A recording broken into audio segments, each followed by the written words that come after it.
Here with more, former State Department spokesperson Morgan Ortagus. Morgan, I know each day you're going to do a different tribute. Do you want to tell us a couple that you've put out already?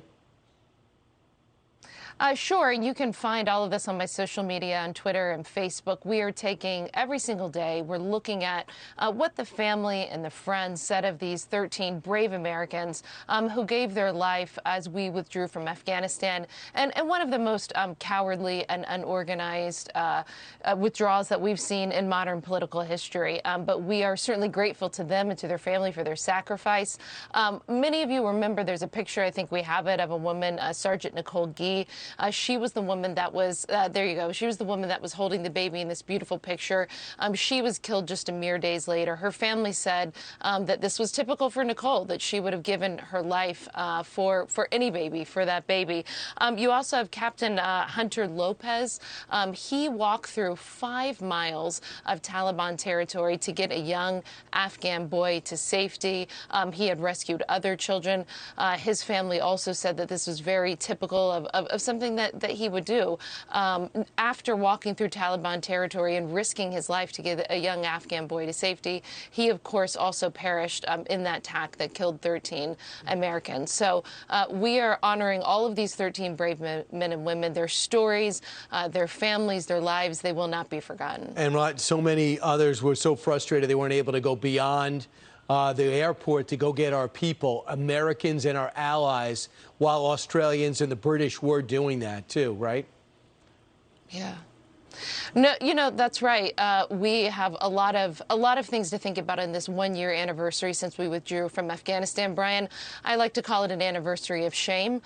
We did not have to withdraw in this fashion. We did not have to lose these lives. There's nothing that this administration should be proud of about their exit from Afghanistan. It didn't have to happen this way. Right. And remember, in response to the bombing, they killed 13 Americans and wounded hundreds of Afghans and others, Americans. We went out and killed the wrong guy. And we told them that was the person who did the bombing. It turns out the guy was he was a friend of ours, an ally of ours in Afghanistan, was just putting tanks in his trunk.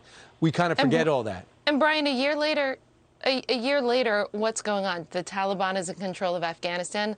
ISIS Khorasan has a footprint in every province in Afghanistan. We saw just a few weeks ago, thank God, we were able to get al-Qaeda senior leadership, but they, killed them with a drone strike. But they were living openly, peacefully, mere houses away from the former vacant U.S. embassy. And by the way, 95% of the current country is impoverished, is malnourished. The girls are not going back to school.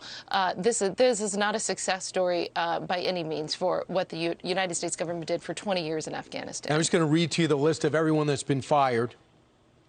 Nobody. Nobody's been held to account. The president doesn't want to talk about it. The military says that that's not my idea. The State Department says, well, I didn't really do anything about it. The president says, well, we had to get out anyway. It was always going to be messy. I just find it hard to believe that this is the way we're going to look at this. You know, I'm old enough to remember whenever President Trump announced that he was going to withdraw from Syria, and people started resigning in the Trump administration who are now working in the Biden administration. And President Trump ended up not even doing that withdrawal. And here you have really one of the biggest political catastrophes in foreign policy that I've certainly have seen in my lifetime, certainly since 9/11.